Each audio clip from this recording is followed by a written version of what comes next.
2024 ஒட்டுமொத்த தமிழ்நாட்டில் நாங்கள் பிரச்சாரம் பண்ணும்போது ஒரு இடத்துலையும் எங்களுக்கு நல்ல பாயிண்ட்ஸ் கொடுக்கல, எங்களுக்கு போலீஸ் பர்மிஷன் கொடுக்கல, எங்களுக்கு முக்கியமான மெயின் ரோட்ஸில் நாங்கள் பிரச்சாரம் பண்ண அனுமதி கொடுக்கல.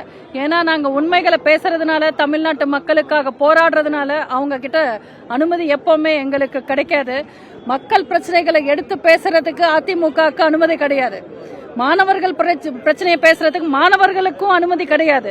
இன்னைக்கு அரசு ஊழியர்கள் பிரச்சனையை அவங்க போராடுறதுக்கு அவங்களுக்கும் அனுமதி கிடையாது. ஆனா இவங்க எழுதி கொடுத்த பஜனை பாட்டு பாடல, கவர்னர் நடந்து போயிட்டாருன்னு கவர்னருக்கு எதிராக மட்டும் இவங்க ஆளுநர் மாளிகை முன்னாடியே போராடுவாங்க.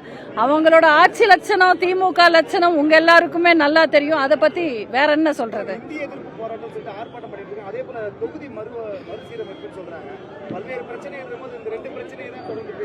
தொகுதி மறுபரிசீலனைன்றது பார்லிமெண்ட்ல கிளியர் ஆகி அதுக்கப்புறம் வரும்போது நம்ம பேசலாம். இந்த ஹிந்தி எதிர்ப்பு போராட்டம் திமுக செய்யறது அவங்க இப்போ இல்லைங்க, காலங்காலமா பாத்தீங்கன்னா தமிழ்நாட்டு மக்களுக்கு என்ன பிரச்சனை வந்தாலும், அவங்களோட ஆட்சி அவலங்கள் பத்தி வெளியில செய்தி வந்தாலும் சரி, அவங்க உடனே கையில எடுக்கிற ஆயுதம் ஹிந்தி எதிர்த்து போராடுறோன்னு. ஹிந்தியை எதிர்த்து கள்ளக்குறிச்சியில நேத்து திமுக கட்சிக்காரங்க போய் போராடி இருக்காங்க. அந்த ரயில்வே ஸ்டேஷன்ல இருக்கிற போர்டுல இங்கிலீஷ கருப்பு தார் டப்பாவை வச்சுக்கிட்டு பேர் அழிச்சிருக்காங்க. ஹிந்திய படிக்கல திமுக காரங்க, சரி ஹிந்தி எதுனே தெரியாமலே போராடுறாங்களா? ரயில்வே ஸ்டேஷன்ல இருக்கிற போர்டு எல்லாம் ஹிந்தியை அழிச்சிடுறாங்க போர்டுல, கரெக்ட் தான். அப்போ டாஸ்மாக் போர்டுல இருக்கிற ஹிந்தியை ஏன் அழிக்க மாட்டேன்றாங்க? அங்க மட்டும் கொட்டை கொட்டையா ஹிந்தியில தானே எழுதி வச்சிருக்காங்க.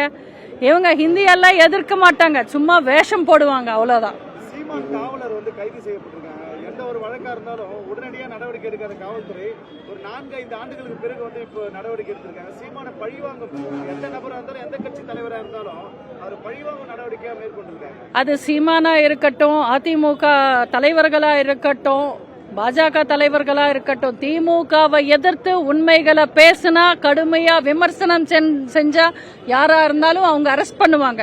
அதே பாலியல் தொல்லை கொடுத்தவங்களுக்கும் கழுத்தறுத்து கொன்னவங்களையும் அவங்க கண்டுபிடிக்க மாட்டாங்க, எந்த நடவடிக்கையும் எடுக்க மாட்டாங்க.